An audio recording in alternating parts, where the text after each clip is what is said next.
Look, I hate that I have to be a beggar, but YouTube is currently demonetizing everyone these days, and it's only a matter of time before it happens to me again, but permanently. To darkness prevails to this channel. That's why I'm here to ask for your help. If you support what I do and you want to see more narrations every week, open your browser and go to eerie.fm. That's EERIE.fm. And become a member. You'll unlock access to all of this content with no ads, and also about 1,500 episodes worth of horror content, including exclusive shows. I'm talking bonus Unexplained Encounters episodes, a mini-series full of productions starring my voice called Delete After Reading, 3 horror audiobooks, and a built-in ebook reader, so you can even read along if you want to. All in one place. This is something I've been building for 2 years. It's as cheap as about $6 a month for a yearly membership, or $8 a month otherwise. So what do you think? A cheeseburger from McDonald's or helping out darkness? I don't blame you, I like cheeseburgers too, but anyway, yeah, I'm a beggar now, thanks YouTube. But that's because I love my family, I like not living in the street, and I also love making content for all of you. So let's keep going, shall we? Thank you all so very much for your support. That's eerie.fm. Don't worry, an Android and iPhone app is coming soon, and your account will be connected even if you make one today. Let's make sure the horror never stops. The idea of your child being taken from you, their life and health now completely unknown to you, that is one of the most powerful human nightmares one can imagine. In this story titled, "Something in the Mountains Stole My Sister's Baby," from an anonymous sender, shook me to my core, and I'm very happy to share it with you. You'll be gritting your teeth, shouting at the characters to do this, do that, hoping for a good ending. But you'll walk away from this story scared, knowing that sometimes it isn't human hands that take us away in the dark.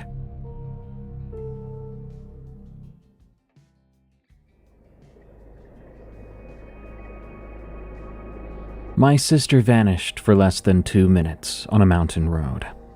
When she came back, her baby was gone. This is what happened. My sister got out of the car. I looked away. I looked back and she was gone.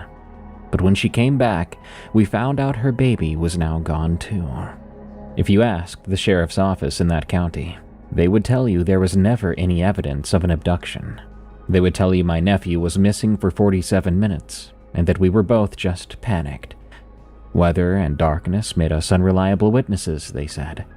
That we likely misremembered part of the sequence because of stress. I don't blame them for thinking that. I would think that too if somebody else told me this story. Thankfully, my nephew is 4 now. He's healthy and loud. He loves blueberries, monster trucks, and playing the exact same song until everyone in the room wants to die. He's real, he came back real. But there is something else that is real too.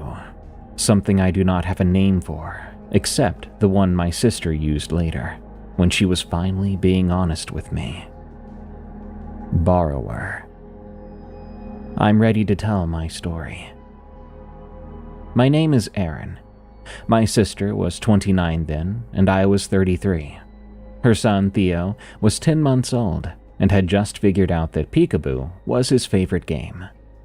We weren't on some doomed trip or going somewhere dramatic. We were actually doing our normal thing. Kate, my sister, had been having a rough first year with Theo.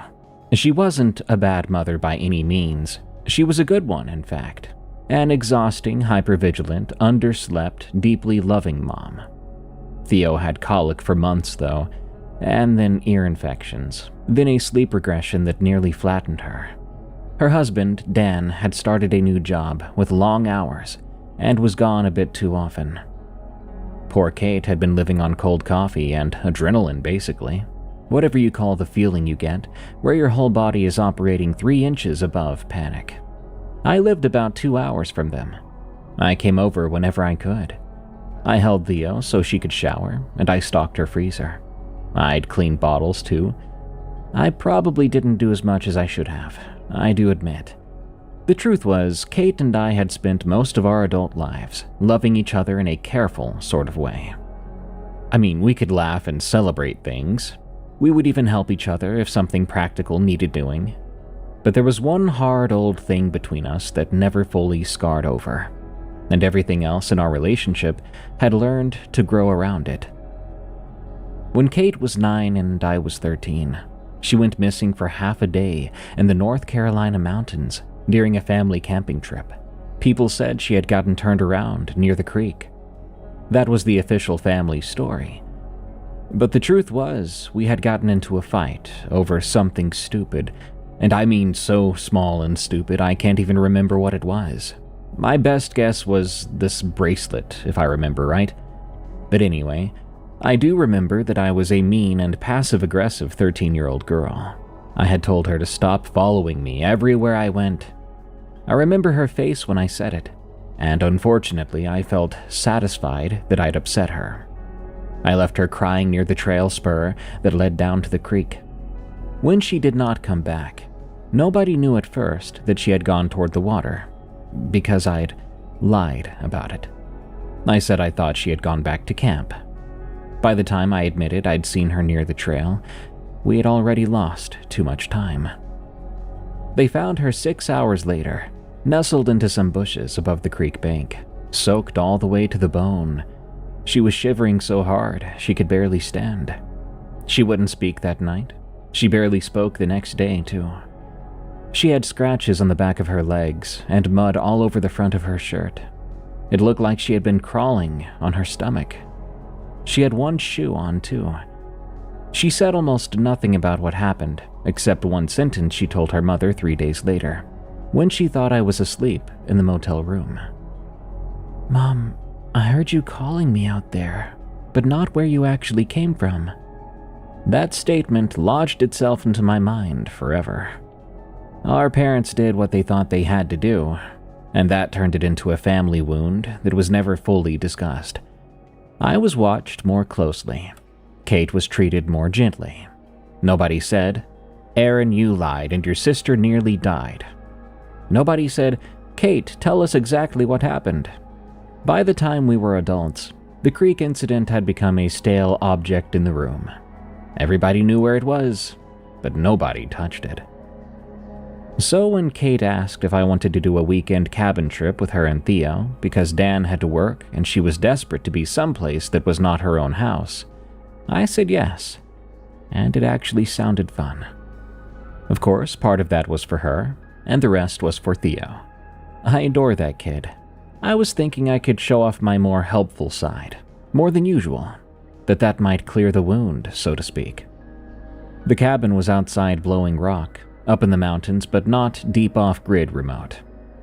2 nights, and it would be cheap, because it was shoulder season and it would be raining all weekend. We packed too much. Diapers, wipes, bottles, backup bottles, purees, extra pajamas, 3 different kinds of pacifier, the portable sound machine, a travel crib, and Kate's breast pump, even though she almost never used it anymore. We left a little late. You see, Theo had a meltdown right when we were trying to load the car. Then he fell asleep the second the tires started moving. By the time we got into the mountains, evening had folded in. We had one of those warmish spring rains that looked worse in the headlights than it actually felt. Not a downpour at all. Just steady rain that silvered the road, making all the branches around us look black. Traffic was light too. I was driving because Kate was too tired. Plus, she could tend to Theo without worry. We had the music on, but very low. Theo was sleeping in the back in his rear-facing seat, cheeks round and flushed from a late nap, his little dinosaur print sleeper zipped to the chin. He had one hand curled around the ear of his stuffed rabbit. Every now and then, Kate would turn and use the tiny mirror clipped to the headrest to look at him. She would do that thing new mothers do where they checked a baby who was actively sleeping just to confirm he even still existed. She caught me smiling at her once and rolled her eyes. "Oh, don't start," she said. I didn't say anything. "You had a face." It was a fond face. It was an annoying face. We were good for most of that drive. Not magically healed, of course. We weren't about to be movie version sisters overnight. But it was an easy drive. We made jokes, argued mildly about whether we should stop for fast food or just make grilled cheeses when we got there. Kate explained that Theo had recently discovered he could fake sneeze for attention, and was overdoing it. At one point, she looked out at the rain coming down the dark slope beside us and said, "You know, I forgot mountain rain smells different." It did. Even through the vents, you could smell wet stone and leaf. "Is that a real thing?" I said. "Or are you entering your woodland mother era?" She smiled without looking at me. "I'm being sincere. Don't punish me for it." That was another thing about us. We could be fine for long stretches, then hit some invisible wire and stiffen back up instantly. I eased off. No, you're right. It does." She nodded. A little later, after we passed a dark overlook and a gas station with one flickering sign, she said, "Do you ever think about that camping trip?" I was surprised by the question. I kept my eyes on the road. Which part?" She gave a short laugh with no humor in it. That probably answers it. I should have said something else. Something like I thought about it more than she ever knew, then say that I was sorry again. But I didn't. Instead, I did what I often did when the subject came up. I focused on the funny or joyful parts. I think about how Mom kept using that Coleman stove even after it nearly took off her eyebrows. Kate snorted despite herself. That did happen. And Dad insisting he knew where every trail led. He never knew where any trail led. I thought maybe I'd steered us out of it. But then she said quietly, "I thought about it when Theo was born." I glanced at her. Her face was turned toward the window. Rain moved in warped lines over the glass and across her reflection. "You do?" I said. She nodded. "I think becoming somebody's mother changes the scale of things. Not necessarily in a better way, just makes it different." There was too much in that sentence for me, and guilt began to rise up again.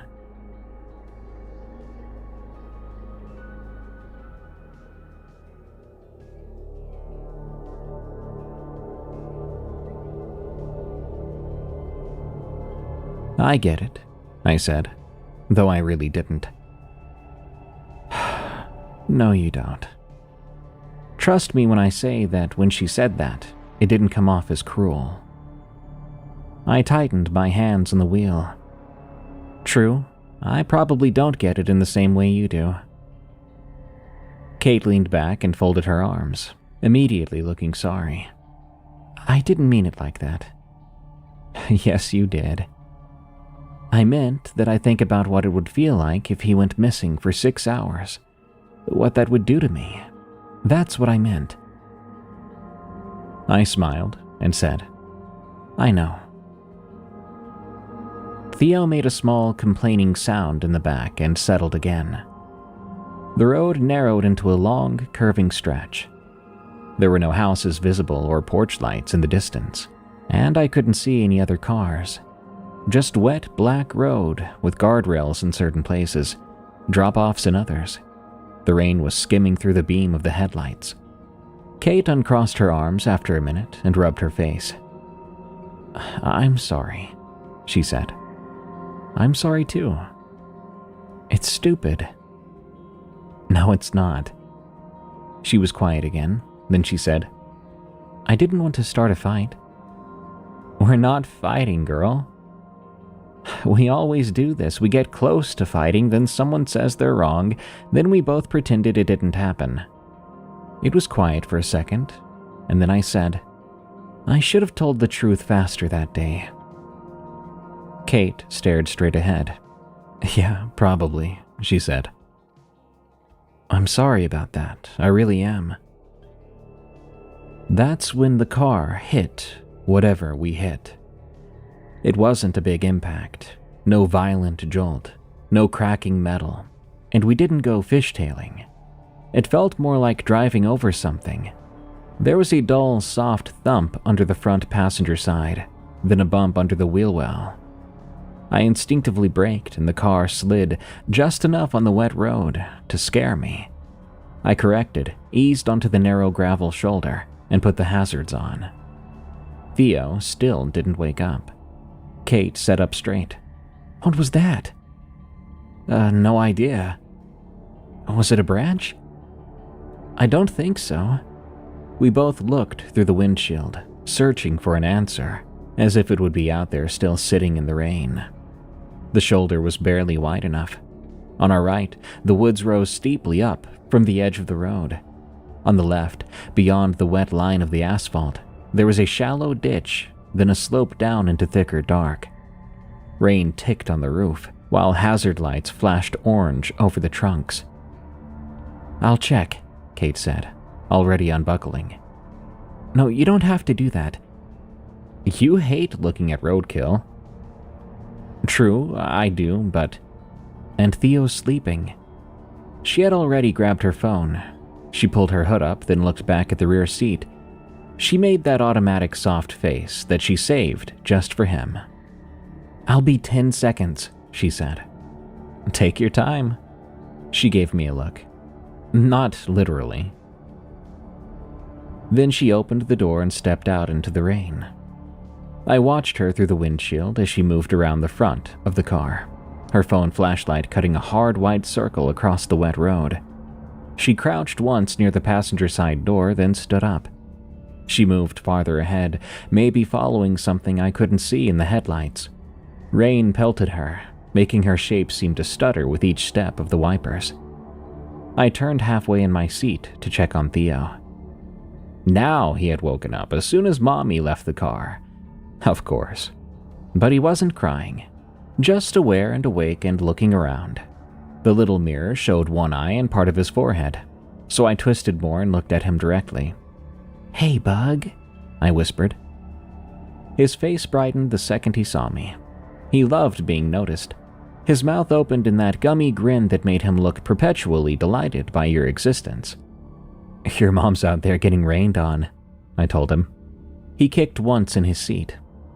I covered my face with both hands. "Where's Theo?" He waited, tense with anticipation. I dropped my hands. "There he is." He squealed. He kicked again and grabbed at the straps with both hands. I did it one more time, because I love that kid so much. "Where's Theo?" I covered my face. He made a little breathy laugh. Before lowering my hands, I looked back to the windshield. Kate was gone. I couldn't find her anywhere. She had been there seconds ago, but now I couldn't even find her light. Don't panic, I thought. I leaned forward over the wheel, peering through that side. The wipers swept back and forth and the hazard lights flashed. No Kate. I glanced to the passenger side window, expecting to see her crouched below sightline. Nothing. I looked in the side mirror, and still nothing. "Kate?" I called. Not too loud. I didn't want to scare Theo. And I wasn't even sure if this was a real problem yet. But it felt painfully familiar. There was no answer. Theo made a happy noise behind me, and I almost snapped at him from my nerves. I hit the unlock button without thinking, then realized that meant nothing if I stayed in the car. My mouth had gone dry. I checked the dashboard clock. I remember it saying 8:43. I called again, louder this time. "Kate!" No answer. Obviously, it probably didn't help that the windows were rolled up and the doors were closed. I rolled my eyes at myself, then rolled down the nearest window. Cold rain blew in instantly. "Kate!" My voice hit the trees, then died. There was still no reply, no sign of her phone light. I listened as closely as I could. Maybe the rain drowned it out, but it wasn't coming down that hard. However, I could not hear even the sound of her movement. I remember looking ahead through the windshield again, seeing my own face reflected pale over the trees. Theo laughed from the back seat. I could have cried just hearing it. I hit the horn once, a short, panicked blast. Then again longer when there was no response. And still nothing. I probably should have called 911 right then, but I knew we'd been losing service on and off for the last 20 minutes, and the thought didn't even come to me before something stranger did. I felt, suddenly and intensely, that I needed to get to higher ground. Not as in leaving the car or walking away, but to just stand up, to look over the hood, over the roofline, and I can't even explain why. To this day, I don't know why that feeling came over me, and this isn't me being dramatic. It was just all at once, involuntary. So I unbuckled. Theo made another little sound. He wasn't upset yet, thankfully. "Shh, it's okay," I muttered. I opened my door and put one foot down on the wet gravel shoulder. Rain hit my bare forearm. The air smelled like mud and hot engine. I stood with one hand still on the doorframe, leaning up over the roof, stretching to see both up the road and down into the dark on the other side. "Kate!" I called out, but it was useless. I didn't take a second step out. I was not about to leave my favorite little boy in the car alone, or even get too far from him.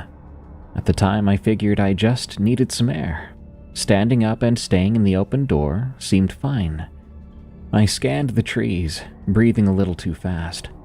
The woods on our side of the road were thick, with mountain laurel and young pine trees. Rain had turned every branch so slick. Water moved in the ditch beside the road with a soft running sound, like a suddenly sprouted creek. It almost sounded like whispering. Then, from the passenger side, a little ahead of the hood, Kate stepped out of the woods.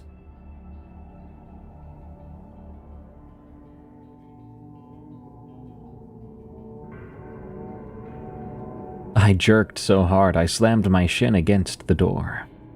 I was close enough that I should have seen her approach by then, but I hadn't. 1 second she was there, and the next she was stepping through the line of dripping branches with her hood down, hair plastered to one cheek, phone in hand. "What are you doing?" she said, like I was the weird one. I stared at her. "Where in the hell were you?" She looked genuinely baffled for half a beat. Then her face changed.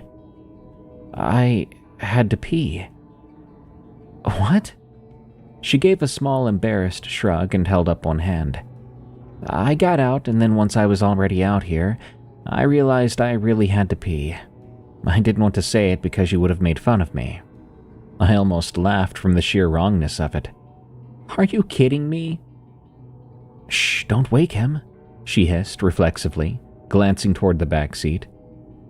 "I've been yelling for you." "Well, the rain is loud." "And I laid on the horn." She frowned. "Well, I didn't hear it." I looked at her phone. The flashlight was off. "Why is your light off?" "It was reflecting in my eyes." That made no sense, at least not to me. And judging by the look on her face, she didn't think it made sense either. "You vanished," I said. "I did not vanish." "Well, you were there and then you weren't." She looked past me into the car, then every trace of irritation left her face. "Aaron," she said. I turned. At first, I didn't understand what I was seeing, because my brain supplied the missing shape automatically. Rear-facing seat, gray straps, blue blanket, stuffed rabbit. But then everything that was wrong faded back in. The straps hung open. The blanket was half down. The rabbit was on the floorboard, and Theo was gone. I remember making a sound I'd never made before. A pathetic and terrified little whimper. Kate lunged past me so hard, she nearly knocked me off my balance. She yanked open the rear passenger door. The interior light, which had faded, came back on. The seat was empty. "No," she said, already crying. "No, no, no, no." She began to claw at the seat as if he might be underneath it somehow. She grabbed the blanket, the floor mat, the diaper bag. She looked under the front seat. She looked in the footwell. She unbuckled the entire car seat in 3 shaking motions, pulling at it uselessly, like the baby might have slipped behind it. I stumbled around to her side. He was right here," I said, which was the stupidest sentence I'd ever said. Of course he had been right there. That was the problem. He wasn't there anymore. Kate screamed his name into the road. "Theo!" I grabbed my phone and looked at the screen with shaky hands. No service, maybe just 1 bar flickering and then gone. Kate was half in the car and half out, breathing in broken gasps. "Did you take him out? Did you take him out?" "No." "Did you open the bag?" "No." Her face snapped toward mine. There was an accusation in that look. Blame. Anger. "We have to keep looking," she said. "We need to call 911. "There's no service out here." "Then we drive until there is." "And leave him here," she screamed. That shut me up. She was completely right. I wasn't thinking straight. If there was any chance, any stupid impossible chance, that he had somehow been taken by a person on foot or managed to get himself out, every second mattered. We both started searching at once, frantically.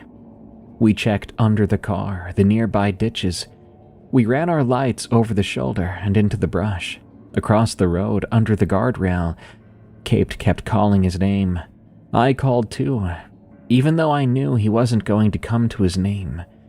He was too young for that. The rain made everything harder. Ground detail washed away the second you noticed it. The headlights threw shadows, and those hazard lights were becoming strobes. And then, I found his pacifier, 3 feet from the open rear door. It was standing upright in the gravel. Didn't look like it had fallen there. It looked like it'd been placed. I froze and looked at it. The plastic ring hung to one side and the rubber nipple was pressed down into the gravel, just enough to hold it. "Kate!" My voice came out so thin. She came around the car and saw it, and she stopped. For 1 second, we both simply stared. Then, from the woods below the road, we heard Theo crying. It was unmistakable. It was that breathless building wail that babies do. Theo's voice. Kate was over the ditch line before I could even grab her arm. "Theo!" She slid on wet leaves and caught herself on a sapling. I followed, nearly falling. We scrambled down the shallow slope under the beam of our phones, branches whipping at our faces. Then, the crying stopped. Mid-wail, cut off so abruptly, I thought for one insane second that he had been smothered. We both stopped, too. "Did you hear that?" I whispered. Kate turned toward me. Rain and tears mixed on her face. "He's down here." The woods below the road were dense but not wild. Think steep mountain understory, slick rocks, and normal woods. I could hear water moving somewhere nearby, probably a runoff creek. "Theo!" Kate shouted. For a moment, there was only rain. But then the crying started up again, farther in. Not much farther either, maybe 30 yards. Kate made to run and I caught her hard by the elbow. "Wait." She ripped against my grip. "What?" My mouth had gone numb. I didn't know what I meant to say until I heard myself say it. "There's something wrong." She stared at me like I was crazy. "Of course something's wrong. We have to find Theo." "No, I mean something is wrong with all of this." Her brow furrowed. She actually agreed. There had been something off about this entire situation from the start. Why was I possessed to stand up in the car? What possessed Kate to abandon us on the road? None of this was normal. Kate suddenly looked around, and when she looked back at me, there was sheer terror in her eyes. "What, Kate? What's wrong?" She shook her head too fast. "We just get him and we go." "You know something?" Another cry sounded, closer now, and somehow muffled. Kate squeezed her eyes shut for a second. When she opened them, she said, "When I got out, I thought I saw someone standing in the trees." I felt the hair rise on my arms. "What somebody?" "I don't know." "Why'd you never tell me that?" "Because I wasn't sure what I saw. I saw movement and I went toward it, then I realized where we were. I actually laughed from the stress, just once." "Where we were? We're on a road." "No," she shook her head again. "I mean where we were."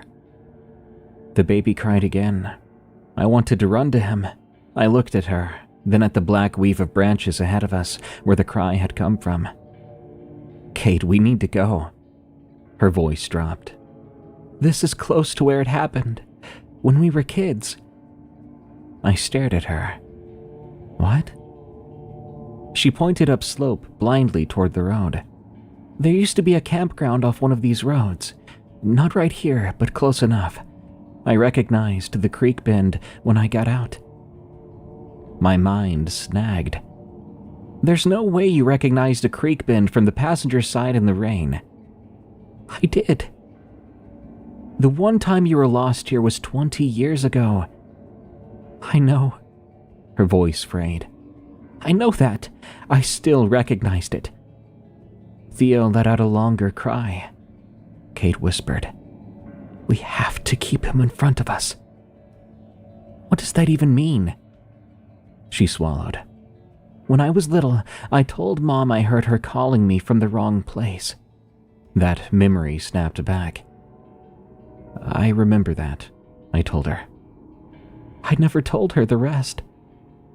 A cold pulse moved through me. It had nothing to do with the rain. The rest of what? She looked into the woods and answered without looking at me. "It wasn't her I heard first." The crying started again to our left now. Impossible unless someone was physically moving with him through brush. Kate flinched toward it. I moved with her. "Just tell me while we go." We pushed through the undergrowth carefully and as fast as we could, going even faster when we heard the cries. Branches dragged water down our collars. Mud sucked at our shoes. Every few steps I had to grab something to keep from slipping. Kate kept talking in a strained voice. She sounded scared. "I heard a baby crying. Back then." I looked at her sharply. "Back when you got lost?" She nodded. "That day, I was mad at you. I was crying, and I heard a baby somewhere down by the creek. I thought that maybe there was another campsite close by, and I could find a grown-up to help me, so I followed it." That detail was so weirdly sensible, it made the rest worse. "I followed it for a while," she said. "I kept thinking I was close. Then I started hearing Mom call my name, too. Not from camp, but from the same direction. I remember that part the best, because it scared me even then. Mom didn't sound afraid. She sounded patient, like I was annoying her and she wanted me to hurry up." The crying ahead of us snagged on a note that sounded like Theo right after his vaccinations, right before he really got wound up. Kate was nearly in a run now. I grabbed her by the shoulder. "Slow down." She shook me off but did not speed up. "I found this place under some bushes," she said. "Not a cave, but more like where the roots had made a pocket under the bank. I remember seeing a white blanket there." "A blanket?" She nodded. "Something was crouched over it. I never saw the front of it. I don't know if I did and my brain cut it out, or if it never turned enough. It looked wrong from the back, and narrow, too narrow, high up. There was movement down low like it was kneeling, but not on knees. What did that mean, I wondered. The woods around us seemed suddenly full of things crouching just out of sight. I began to feel jumpy. What did it do? I asked. It put one hand on the blanket. That's all I remember cleanly. A hand. Then Mom, our real Mom, started to call for me from behind. Not in front anymore, behind me. Ahead of us, the crying shifted downhill. Kate turned and shouted, "Theo!" Instantly, from somewhere deeper in the trees, her own voice shouted back, "Theo!" We both froze. The copied sound was not perfect. There was something underneath. Neither of us could move. Rain pattered through leaves. Water ran somewhere nearby. Then from farther off and lower, a third cry came. No words. That was Theo, unmistakably him. Kate grabbed my wrist so hard it hurt. "Don't answer anything unless you can see me." "What?" "Don't answer unless you can see my face." "Why, Kate?" "Just trust me." I couldn't argue with her, not right now, so we kept going.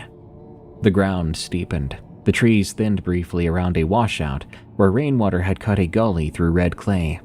We slid down the edge and crossed it. On the other side, something blue was snagged on a branch at shin height. One of Theo's socks. Kate made a sound through her teeth. The sock was wet and muddy at the sole, and inside out. "I know he was wearing both when we left," she said. I knew he was too. I'd helped wrangle them onto his fat, kicking feet after his last diaper change. The crying came again, much, much closer. We pushed through a group of bushes, so dense we had to turn sideways in parts. The leaves slapped wetly against our jackets. The branches around us were smooth and pale under the bark. They looked like disgusting arms. That's when the woods began to trick us. That's how I'm going to describe it, because otherwise it's very difficult to understand. But basically, I would hear the creak on my right and then on my left, even though I hadn't shifted direction. I would glance back and be sure the road should be visible upslope, but only see wet black trunks. Even my phone compass spun and corrected and spun again. And the baby cries, they seemed near enough to touch, but then suddenly very far away. A couple of times I thought I saw a pale cloth ahead, and it was only the underside of bark. Once I thought I saw Theo's round head just beyond a cluster of branches, but it wasn't him. I don't know what I was seeing. Kate stayed very close to me. One time when I slowed, I thought I heard movement behind us, and she grabbed the back of my jacket, hissing, "No, forward." Did you hear that? I heard you a second ago, from where you weren't. I'm right here. I know, and it didn't come from you. I gulped. We came out at a narrow creek fed by runoff from the road above. In daylight, it would have been nothing. A quick rocky ribbon of water shin deep at most, moving briskly over slick stone. In the rain and dark, it looked all black and metallic. One side of the bank was cut steep, and on the other, it opened into a muddy shelf under a leaning hemlock. Theo was crying from the far side. We both heard the same thing this time. Kate sloshed straight in. I followed. There was no other choice. Water hit my ankles and it felt like solid ice. My shoes skidded on algae-slick rock and I nearly came down. Kate grabbed a branch, lurched forward, and lost it, catching herself with both hands in the creek. But we picked ourselves up and kept going. By the time we scrambled up the opposite bank, the crying had shifted again. Not far, just farther down the creek. I wanted to break something. "Is someone moving him?" I said. Kate didn't reply. We found a rabbit next. Theo's rabbit. The stuffed one. It was sitting on a flat rock under the hemlock, soaked through, one ear pinned by rain. The thing is, That rabbit had been on the back floorboard when Kate reappeared, after Theo had been taken. I'd seen it. I knew I had. So how had it gotten here? Kate bent down and picked it up with both hands, as if it was Theo himself. She looked at me and I saw the first edge of hysteria on her face. What if this is my fault? She clutched the rabbit to her chest. What if it recognized me and came back? The rain ran off her chin. Her hair was pasted to her neck. She looked wrecked and childlike at the same time. Kate, what are you talking about? When I got out of the car, I saw something move and I knew. I just had that feeling. And instead of saying anything, I lied, because I didn't want to sound crazy. And now Theo's gone. Kate, it is not your fault this happened. How do you know? I just know. We're gonna get him back. I took the rabbit from her before she could shred it in her fists. Something splashed upstream. We both whipped our lights around. We didn't see anything just yet beyond black water. Then Theo's laugh. Not a cry, but a laugh this time. Who or what was he laughing at? He sounded very delighted, from under the bank to our right. Kate made a broken sound, dropping to her knees in the mud, shoving aside branches that had rooted into the creek edge. I grabbed her jacket and followed. There was a hollow under the bank, maybe where floodwater had carved into the clay. It wasn't very big, barely enough room to shove an arm into. It smelled of wet soil and old rotten leaves. And way in the back, where the light barely reached, something white gleamed. Kate plunged her hand in up to the shoulder. What is it? Is it Theo? I said. She pulled out Theo's sleep sack, the spare one from the diaper bag, not the one he had been wearing. We both stared at it. I know that sounds impossible too, but there it was. It looked like it had been zipped, rolled, and damp only on the outside, like it had been carried, not washed downstream. There was a packet of wipes tucked inside it. Kate started shaking her head so hard, I thought she was going to make herself sick. Oh my God, it got in our car, she whispered. I got chills again.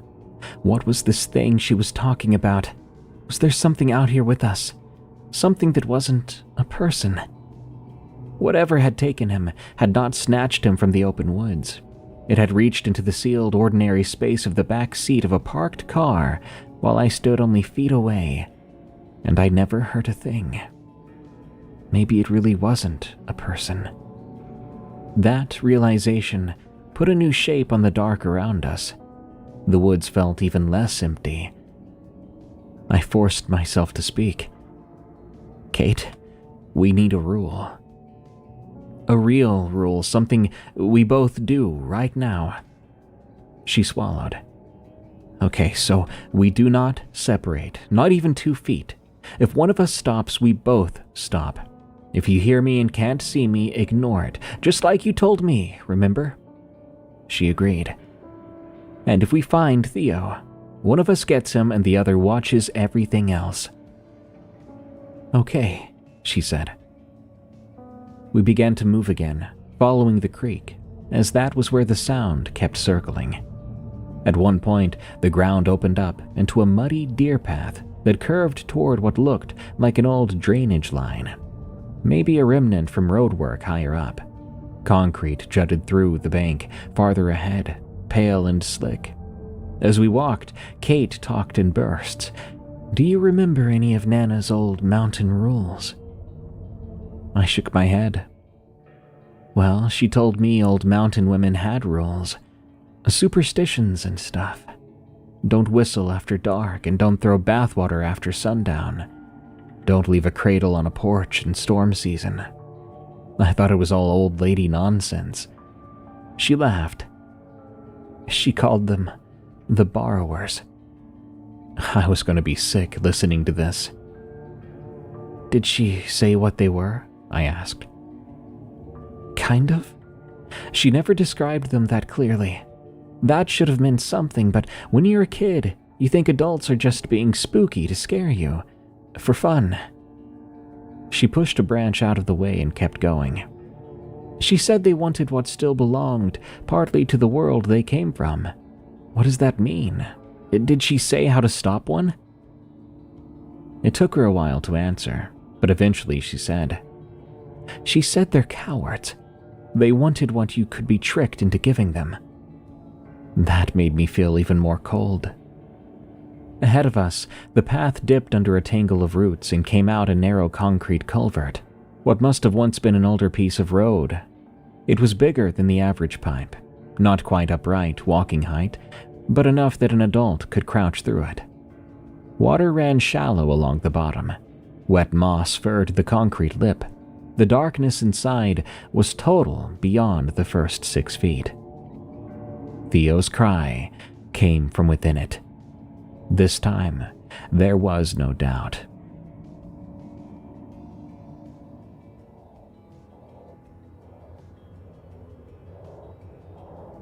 Kate ran for the opening, but I seized her again. Wait. I can hear him. We don't have time. I bent and picked up a fist-sized rock from the creek edge. I tossed it underhanded and soft into the culvert. It wasn't big enough or thrown hard enough to hurt Theo, but it would piss him off if it hit him. But that wasn't the point. This was something I had to do. The stone clanged against concrete once, twice, then skittered farther in, soon splashing and vanishing into some water. For a second, nothing happened. But then, from much deeper in the pipe than the size of it should have allowed, something moved. I heard weight shifting on the concrete in this rapid, uneven pattern, but it didn't sound like feet or paws. It was fast, several impacts very close together, and then complete silence again. Kate went white. "Tell me you heard that," I said. She nodded without looking at me. Theo gave a choking sob from somewhere inside. We stood in the rain at the pipe mouth, our lights aimed in, both breathing too hard. Then from behind us and uphill, our mother's voice called, "Aaron!" I turned before I could stop myself. There was nothing on the slope but rain and trees. Kate grabbed my hand and gripped it hard. "What's wrong?" I said. She shook her head. She was looking just above my shoulder toward the creek behind us. We then heard my voice from the waterline saying, "Kate, over here." We both absolutely heard that. My sister grabbed the front of my jacket with one fist and practically dragged me backward until we were pressed shoulder to shoulder against the culvert wall beside the opening, not in front of it anymore. Her nails dug through the fabric. "We don't turn around, no matter what we hear," she whispered. Inside the culvert, Theo began to really cry, a full-bodied cry, furious and terrified. That snapped us both out of whatever paralysis had gripped us. "We have to go in now," I said. Kate looked at the culvert, then back at me. "Me first, okay?" "No, it's tight farther in. I'm smaller. Let me go first." "We're the same size." "I'm smaller." It was true, but by barely enough to matter. But this was about letting me do it, letting me lead the way, to be the one at most risk. "Fine," she said, "but I keep the light on you. I do not look away. You get 'em and turn right back around and we go." "Got it," I said. She took off her hoodie and shoved it at me. "What's this for?" "For your arms." She began to wrap the hoodie around my forearms, like makeshift padding, in case there's glass or rebar in there. It was such a mundane, sisterly thing to do in the moment that I almost cried. I crouched at the opening. The culvert smelled strange. Some sort of new animal smell I wasn't used to. Theo was crying from somewhere ahead and a little to the left. The sound echoed. Kate steadied the light over my shoulder. "I can see the bend," she said. "A bend? What bend?" "There's a split or something ahead. Just go." I crouched lower and stepped into the water. It was calf deep and shockingly cold. The floor was slick with algae and grit. My shoulders nearly brushed the sides. Rain drummed on the ground above in a muffled sheet, and Kate's light stretched my shadow thin ahead of me. About 10 feet in, the pipe widened slightly and forked around a central concrete support. Not really a true fork, but more like the main channel had been widened around an old pillar. On the left side, just beyond the support, the beam caught pale fabric, Theo's blue blanket. And beyond it, on a dry ledge above the waterline, Theo himself. He was sitting upright. His hands were free, one fist pressed into his mouth. His face was wet and red from crying. He saw the light and wailed. "Oh my God," I breathed. I lunged forward. But then something clicked in the darkness behind the pillar. A small, wet click, sort of like tongue against teeth. I stopped so fast, I slipped and had to catch myself on the wall. Theo reached toward me with both hands and screamed. The space beyond the pillar was dark except for the edge of Kate's flashlight beam. It didn't reach fully into the recess behind the ledge. I could smell that strange animal smell from here. "Aaron!" Kate called from behind me. She was much further back. Her voice echoed too. "I can see him! Oh God, please get him!" I took another step. From the dark behind the ledge, something exhaled. Not very loud. It was a close, damp breath. I knew with awful certainty that Theo had not simply been left there. He had been placed there. I felt as if I'd been lured. I should have bolted forward anyway, but the second I understood something was within arm's reach behind that ledge, my body rebelled. I hesitated. Then Kate shouted from behind me, sharp and furious and desperate. "Now, Aaron!" That's what I needed. That made me move. I splashed the last few feet and grabbed Theo under the arms. The second I began to lift him, the thing behind the ledge moved. I never saw a whole shape. I saw something fill space in my peripheral vision, something pale and jointed, sliding across the opening behind the blanket, and very, very fast. A hand or something hand-like pressed against the concrete edge. I saw nails or claws, some sort of long hard tips, clicking once on the wall. Theo suddenly shrieked in my face, and I turned instinctively, shielding him against my chest. Something touched the back of my calf. A touch, slow and cold. I kicked backward as hard as I could, slamming my shin into concrete. Pain burst from my leg. I stumbled through the water, with Theo clutched to me, one of his legs trapped awkwardly under my arm. He was screaming directly into my ear. Behind me in the culvert, that thing began to move low and fast through the water. I ran. Kate's light jerked wildly as she ran for the entrance too, ahead of us. She made it and made room at the entrance. "Aaron!" I came out half crawling and half falling, nearly knocking her over. She dropped to one knee in the mud and grabbed Theo's sleeper, then my shoulder, pulling both of us out of the pipe mouth and into the rain. "Go," she said. I didn't need to be told twice. We ran. We thrashed uphill, getting caught and scraped up by branches and bushes. All the while, Theo's heel kept knocking against my ribs. Kate slipped a few times. I lost a shoe in the mud and jammed it back on without stopping. Behind us, or maybe beside us, I kept hearing movement that never stayed where I tried to place it. Once, very close to my left ear, something whispered, "Give him back." I ignored it. I kept hearing Theo crying farther ahead of us, even though I was holding him against me. That nearly broke my mind. I started to veer toward the sound before Kate slammed into me and shouted, "No!" We had the rule, remember. Stay together, by force if not by sense. At the creek crossing, Kate went first. I shoved Theo higher against my chest. She got across and turned to help me, both of us panting and soaked. The whole way up from the creek, I expected a hand to grab me from behind, or some weight to drop on me from above. I was so scared that I would look down to find Theo no longer in my arms.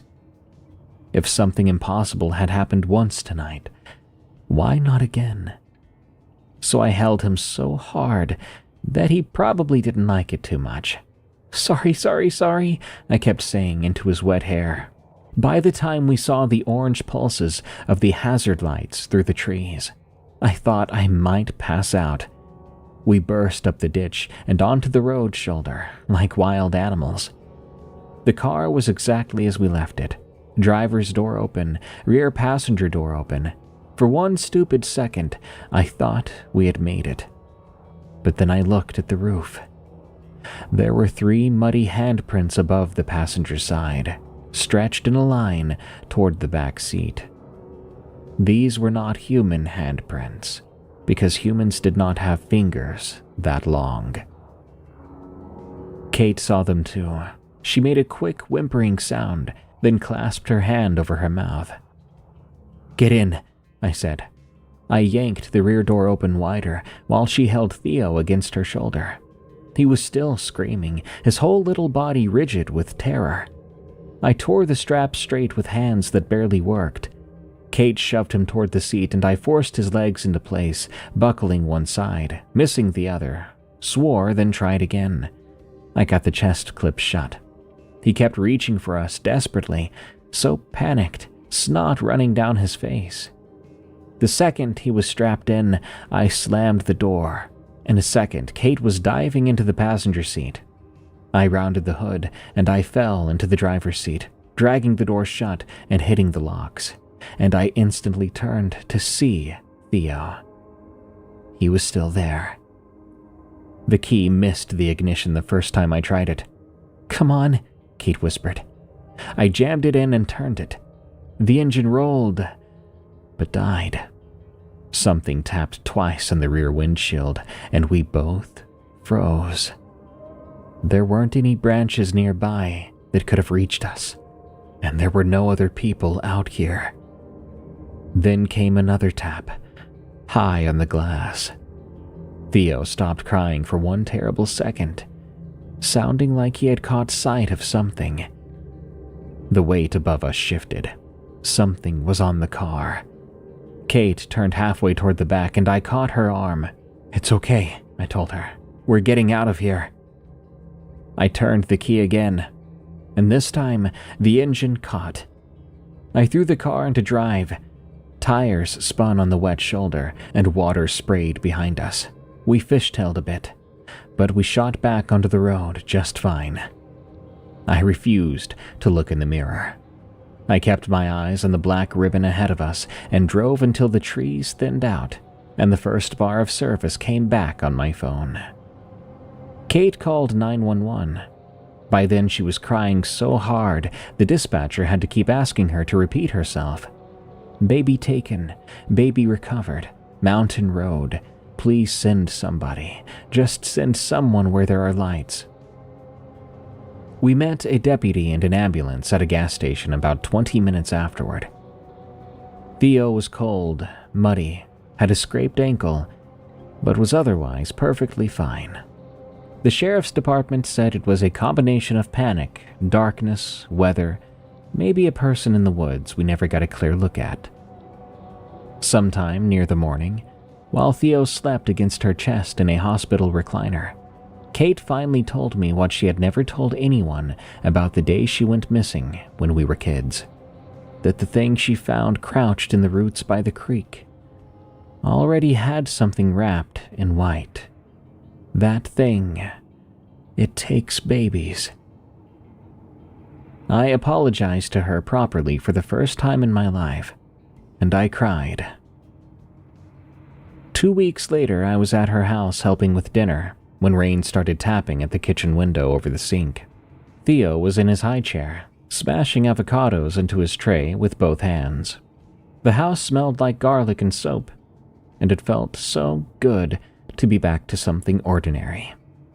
But when he looked up at the dark window and began to laugh, Keith and I both turned, and my heart froze in my chest. He slapped both hands over his eyes and said, "Peek-boo." He waited there for a second, smiling behind his fingers, like somebody was waiting on the other side of the room. Then he pulled his hands away and laughed even harder. Kate crossed the kitchen in 3 steps and yanked the blind shut. Theo cried because the game had ended.